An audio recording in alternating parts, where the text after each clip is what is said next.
Praise the lord. దేవుని కృపను బట్టి 2024 ఏప్రిల్ 4వ తేదీన 74 మంది అమానా చర్చ్ ద్వారా బిబ్లికల్ స్టడీ టూర్ నిమిత్తం పాస్టర్ కేపీ రాజశేఖర్ గారు మరియు కోనా శౌరిబాబు గారి ఆధ్వర్యంలో హోలీల్యాండ్ ప్రయాణం ఆరంభించాం.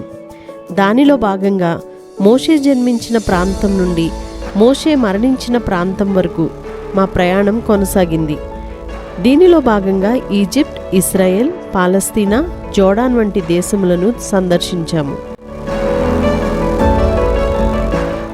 Hour journey starts. ఏప్రిల్ 3వ తారీఖు రాత్రి 10 గంటలకు అందరము బెంగళూరు ఇంటర్నేషనల్ ఎయిర్పోర్ట్లో కలుసుకున్నాము. జజీరా ఎయిర్లైన్స్ ద్వారా కువైట్ మీదుగా 4వ తేదీ మధ్యాహ్నం ఈజిప్ట్ టైం 12 గంటలకు కైరో చేరుకున్నాం. దారిలో Salahuddin Citadel, city of the dead మరియు రోమన్ ఆక్విడక్ట్ చూడడం జరిగింది. కైరోలో రాడిసన్ బ్లూ హోటల్లో 2 నైట్స్ స్టే చేయడం జరిగింది. అదే రోజు రాత్రి నైల్ క్రూజ్ డిన్నర్కు వెళ్ళాము.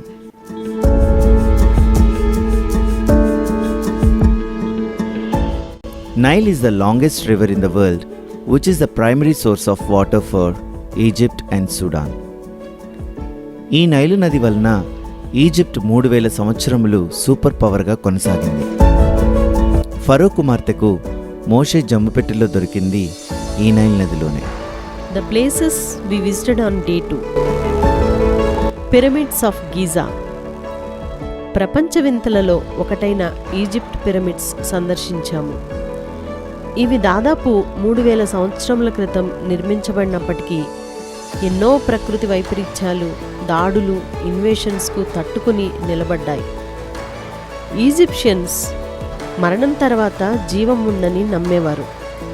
అందుకే వారి రాజభవనముల కన్నా వారి సమాధులైన పిరమిడ్స్ను ఎంతో పటిష్టంగా కట్టుకున్నారు.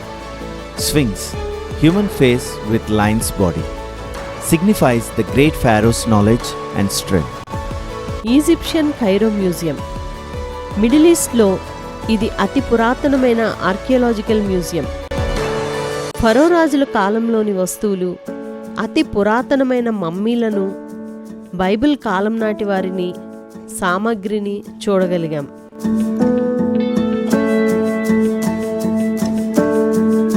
Hanging church. కైరోలోని అతి పురాతనమైన చర్చ్ ఇది. గేట్ హౌస్ ఆఫ్ బాబిలోన్ కోటపైన కట్టబడింది. దీనికి పునాదులు లేవు కాబట్టి హ్యాంగింగ్ చర్చ్ అని దీనికి పేరు. Holy Family Cave Church. రాజైన హేరోదు మరణం వరకు యోసేపు, మరియమ్మ, బాలయేసయ్యతో ఈజిప్ట్లో తలదాచుకున్న స్థలం ఇది. హోషియా 11:1 ప్రకారం నా కుమారుని ఐగుప్తు దేశం నుండి పిలిచి తిని అను ప్రవచనం నెరవేర్పు ఇది. Papyrus. Papyrus was the first writing material. దీన్ని గ్రీక్లో బిబ్లియో అంటారు. బైబిల్ మొట్టమొదటిగా దీనిపైన వ్రాయబడింది. అందుకే మన పరిశుద్ధ గ్రంథం బైబిల్గా పిలువబడుతుంది. కైరోలో హోటల్ చెక్అవుట్ చేసి ఇస్రాయేలీలు ప్రయాణించిన మార్గంలో మేము కూడా journey of Exodus by road ఆరంభించాం. ఇస్రాయేలీలు ప్రయాణించిన షూరు, సీను, కాదేష్ బర్నియా, పారాను ఎడారుల ద్వారా మా ప్రయాణం కొనసాగింది. Red Sea. ఈ ఎర్ర సముద్రాన్ని సూయజ్ టన్నల్ ద్వారా క్రాస్ చేశాము. ఇశ్రాయేలీలు ఏ ఎర్ర సముద్రాన్నైతే దాటారో అదే సముద్రంలో కాలు పెట్టడానికి దేవుడు కృప చూపించారు.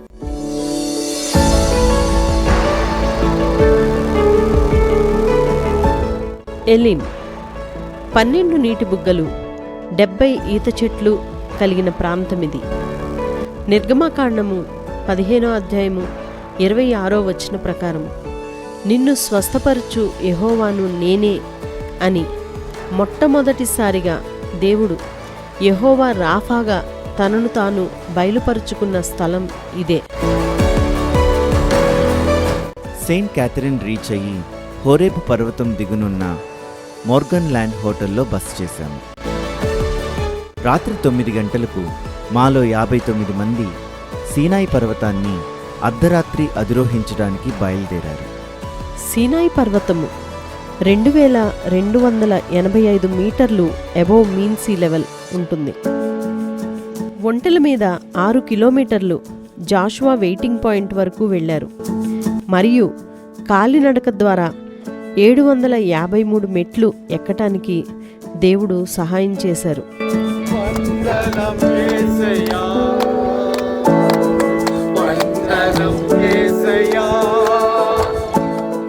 పర్వత శిఖరం వరకు వెళ్ళినవారు దేవుడు మోషేకు 10 ఆజ్ఞలు ఇచ్చిన స్థలాన్ని మరియు మోషే 40 రాత్రింబగళ్ళు బస చేసిన గుహను, అలాగే దేవుడు తన మహిమను మోషేకు చూపించిన స్థలాన్ని చూడగలిగారు.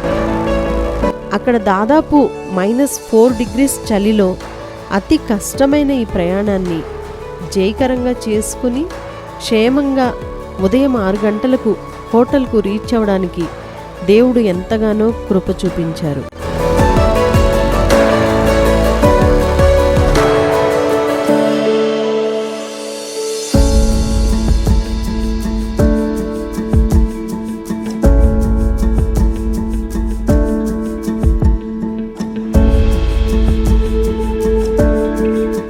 డే 4 సెయింట్ క్యాథరిన్ దగ్గర హోటల్ చెక్అవుట్ చేసి మా ప్రయాణాన్ని కొనసాగించాము. సాయంత్రం 4 గంటల సమయానికి ఈజిప్ట్ ఎగ్జిట్ అయ్యి దేవుడు వాగ్దానము చేసిన పాలు తేనెలు ప్రవహించు ప్రామిస్డ్ ల్యాండ్ ఇజ్రాయెల్లోనికి అడుగుపెట్టాం. Pillar of salt, Lot's wife. ఈ ప్రాంతానికి రీచ్ అయ్యేటప్పటికి రాత్రి 7 గంటల సమయంలో చీకటి అలుముకున్నది. ఇక్కడ దేవుడు మా జీవితాల్లో ఎంతో అద్భుత కార్యం జరిగించారు. బస్ టర్న్ చేస్తుండగా వీల్స్ బురదలో లోతుగా కూరుకుపోయాయి. దాన్ని బయటకు లాగే ప్రయత్నంలో బస్ డ్రైవర్ ఈసా చేతివేళ్లు కట్ అయిపోయాయి. సమయానికి మా గ్రూప్లో ఉన్న డాక్టర్ ప్రేమ్ ఫస్ట్ ఎయిడ్ చేయడం వల్ల అతని చేతివేళ్లు సేవ్ చేయగలిగాడు. దాదాపు మిడ్నైట్ 12 o'clock వరకు చలిలో రోడ్డు మీద దేవుణ్ణి ప్రార్థిస్తూ ఆయన సహాయాన్ని అర్థిస్తూ గడిపాము. ఇజ్రాయెల్ పోలీస్ ఎంతగానో సహకరించారు. ఆ క్లిష్ట సమయంలో ఎటువంటి ఇబ్బందులు లేకుండా బెత్లెహేంలోని ప్యారడైజ్ హోటల్కు ఉదయం 3 గంటలకు క్షేమంగా చేరగలిగాము. రాత్రి అగ్నిస్తంభం వలె ఇజ్రాయెల్ను కాపాడిన దేవుడు మమ్మను కూడా ఆ రాత్రి కాపాడారు. దేవునికి స్తోత్రము కలుగునుగాక. డే 5 బెత్లెహేం హోటల్లో 3 nights 2 days స్టే చేశాం. బేతనీలో యేసయ్య ఎంతో ప్రేమించిన మేరీ, మార్తా, లాజర్ గృహాన్ని సందర్శించాం. 2000 సంవత్సరముల నాటి లాజరస్ కుటుంబానికి చెందిన ఆలివ్ ప్రెస్ మరియు వారు వాడిన పరికరములు చూడగలిగాం. లాజరు బయటికి రా అని యేసయ్య పలికిన లాజరు సమాధి ఇదే. యేసయ్యను అచ్చజటామాంసి అత్తరుతో అభిషేకించిన కుష్ఠరోగి అయిన సీమోను ఇల్లు వీక్షించాము. యోర్దాను నదీ ప్రాంతం. ఇది యేసయ్య బాప్తిస్మం పొందిన యోర్దాను నది. మత్తయి 3:16-17 వచనాలు ఇక్కడే జరిగింది. ఈయన నా ప్రియకుమారుడు, ఈయన యందు నేను ఆనందించుచున్నాను అను తండ్రి అయిన దేవుని స్వరము వినపడుట, పరిశుద్ధాత్మ దేవుడు పావురము వలె కుమారుడైన యేసయ్య పైన దిగుట జరిగిన స్థలం. డెడ్ సీ, మృత సముద్రము. ఇది 430 మీటర్లు బిలో సీ లెవెల్ ఉన్న ప్రాంతం. ఇది 34% ఉప్పు సాంద్రత కలిగి ఉన్న సముద్రం. మామూలు సముద్రం కన్నా ఇది 10 రెట్లు ఎక్కువ. జీవరాశి ఇందులో బ్రతకదు కాబట్టి దీనిని మృత సముద్రం అంటారు. ఇది మినరల్ రిచ్ సీ, అందుకే దీన్ని ద వరల్డ్స్ బిగ్గెస్ట్ న్యాచురల్ స్పాగా పిలుస్తారు. దీనిలో మనుషులు మునగరు, తేల్తారు, తేలుతూనే ఉంటారు. Jericho, the city of palms. Jericho పట్టణానికి ప్రయాణమై వెళ్ళారు. Mount of temptation. యేసయ్య 40 రాత్రింబగళ్ళు ఉపవాసం తరువాత సాతానుచే శోధించబడిన స్థలం. యేసయ్యను చూచుటకు జక్కయ్య ఎక్కిన మేడి చెట్టు ఇదే. జక్కయ్య దిగిరా అని యేసయ్య పిలిచింది ఇక్కడే. ఇదే సికమోర్ ట్రీ. డే 6. ఉదయం బయలుదేరి జెరూసలేంలోని మౌంట్ ఆఫ్ ఆలివ్స్ ప్రాంతానికి చేరుకున్నాం. Palm Sunday church, Bethphage. యేసయ్య గాడిదపై ఎక్కి హోసన్నా అని స్తుతింపబడుతూ యెరూషలేంలో ప్రవేశించిన స్థలము ఇదే. Church of Ascension. పునరుత్థానుడైన యేసయ్య 40 దినములు అనేకులకు కనబడి పరలోకమునకు ఆరోహణుడైన స్థలము. అపోస్తలుల కార్యాలు 1వ అధ్యాయము 11వ వచనం. యేసు ఏ రీతిగా పరలోకమునకు వెళ్ళుట చూచితిరో ఆ రీతిగానే ఆయన తిరిగి వచ్చుట చూతురు అని దేవదూత పలికిన స్థలము ఇదే. పేటర్ నోస్టర్. యేసయ్య తన శిష్యులకు పరలోక ప్రార్థన నేర్పించిన స్థలము.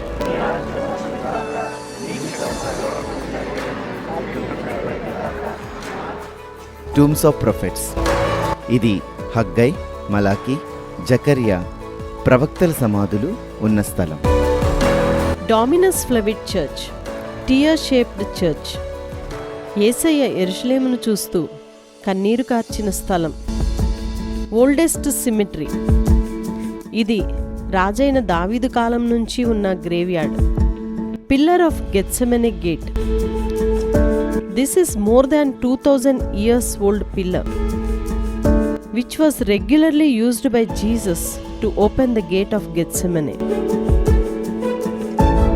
3000 సంవత్సరాల నాటి ఒలీవ చెట్లను గెత్సెమనే తోటలో చూడగలిగాము. Gethsemane church of all nations. యేసయ్య ప్రార్థించినప్పుడు చెమట రక్తంగా కారిన బండ ఉంచబడిన స్థలము. This is the place where Stephen was stone to death. Upper room. యేసయ్య తన శిష్యులతో పస్కా పండుగ ఆచరించిన స్థలం ఇది. మరియు పెంతెకోస్తు దినమున పరిశుద్ధాత్మ దేవుడు అగ్ని నాలుకల వలె దిగివచ్చిన స్థలము ఇదే. King David tomb. దేవుని హృదయానుసారుడైన దావీదు మహారాజు యొక్క సమాధి ఇది. Peter Gallicantu tomb. ముమ్మారు యేసయ్యను ఎరుగనని పేతురు బొంకిన స్థలము ఇదే. కైఫా ఇల్లు. యేసయ్యను ఖైదీగా విచారించిన ప్రధాన యాజకుడైన కైఫా ఇల్లు ఇది. యేసయ్యను బందీగా ఉంచిన చెరసాల ఇది. అకెల్దామా, ఫీల్డ్ ఆఫ్ బ్లడ్, రక్తభూమి. ఇస్కరియోతు యూదా ఉరిపెట్టుకొని చనిపోయిన స్థలము ఇది. Church of nativity. యేసయ్య జన్మించిన పశువుల పాక ప్రాంతం ఇది.